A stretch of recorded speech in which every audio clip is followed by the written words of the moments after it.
Wisdom and strength are traits we learn about and are taught to apply in our Masonic degrees.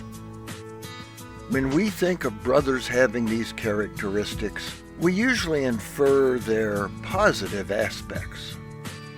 But on occasion, we must take painful action that wisdom tells us is the right thing to do, but requires great strength to carry out, and sometimes even greater strength to live with the consequences for the rest of our lives. In 1940, Brother Winston Churchill, a member of Rosemary Lodge 2851 in London, faced such a dilemma.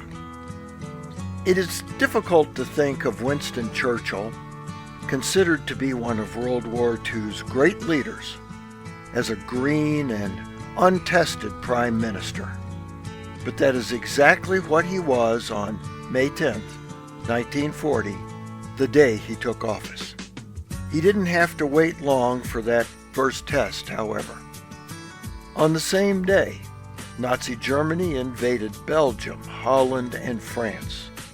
Churchill immediately realized that if, more likely when, the Germans controlled France, they would also control the French Navy, second only in power in Europe to Britain's. He also knew the combined power of Hitler's Navy with the French fleet would most likely spell defeat for his country. Churchill immediately appealed to United States President Franklin Roosevelt, a fellow Freemason and fellow Navy man, for help. He warned Roosevelt if the Germans controlled the French fleet, they would pose a serious threat to England, and if they defeated England, they would control that navy and pose an even greater threat to the United States. He asked Roosevelt for 50 of the older U.S. destroyers to help bolster the British Navy. In spite of what the two men had in common, President Roosevelt did not know Churchill and assumed the Nazis would roll over Britain as easily as they did France. He also had pledged to keep the United States out of war. He flatly denied the request and subsequent requests that Churchill made. On June 22nd, Germany took over most of France, and Hitler ordered all French vessels to sail home.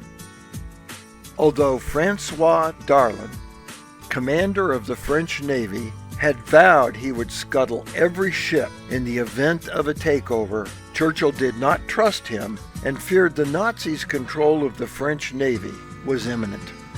His back against the wall, Churchill drew up a plan dubbed Operation Catapult to secure the French Navy.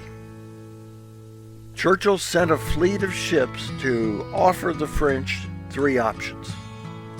They could, 1, sail all their ships into British ports. 2, sail their ships alongside British ships as part of an Allied force.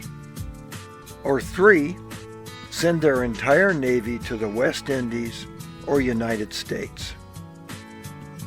And what if the French did not comply?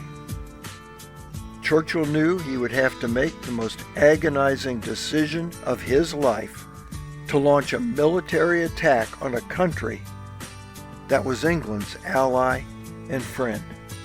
The British Navy's main fleet sailed to a Mediterranean port near Oman, Algeria, where it intercepted the strongest part of the French fleet still moored there.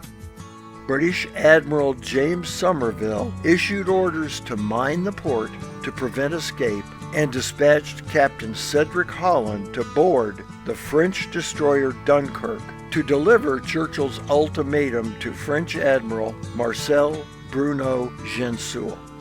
Gensoul stalled, hoping for reinforcements, but Somerville contacted Churchill with a full report and asked how to proceed.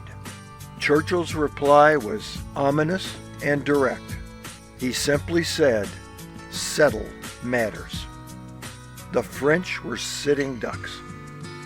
On July 3, 1940, at 5:54 p.m., Admiral Somerville ordered a broadside attack on the French fleet in the harbor. 10 minutes later, every French ship was disabled or destroyed. The attack killed nearly 1,300 French sailors and wounded 350. A greater toll than France suffered during any campaign against the Germans. 2 British sailors also died. French officials were livid. They attempted a weak retaliation on the British fleet at Gibraltar, but nothing came of it. Operation Catapult saw no additional incidents as the British boarded French ships in other ports, or the French willingly sailed with them. France broke off diplomatic relations with England, but in a strange and awkward relationship. The countries remained allies against the Germans during the war. Churchill was haunted by the decision he had made. He was certain he would be ostracized for attacking a friendly country, but when he reported his actions to Parliament, he was shocked to see the news received with wild cheering. As tragic as the incident was, he had likely saved many more British lives than the number lost by the French. As for President Roosevelt, there is some indication he knew what Churchill planned in advance of the action. Still, he was awestruck by Churchill's resolve and decisiveness. He responded by sending Churchill the 50 destroyers Churchill had requested. In the long run, he came to realize the agonizing decision Churchill had to make prevented Hitler from dominating the seas.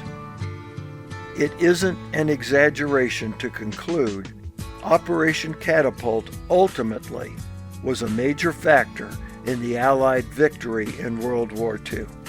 Churchill's resolve to carry out Operation Catapult sealed Franklin Roosevelt's admiration for him. Many other important leaders as well were complimentary of the action.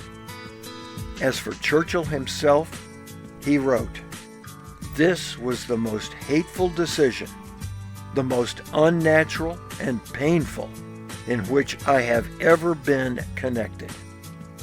It was, in the final analysis, a decision which in fact took the ultimate measure of wisdom and strength." For the Whence Came You podcast, this is Steve Harrison with the Masonic Minute.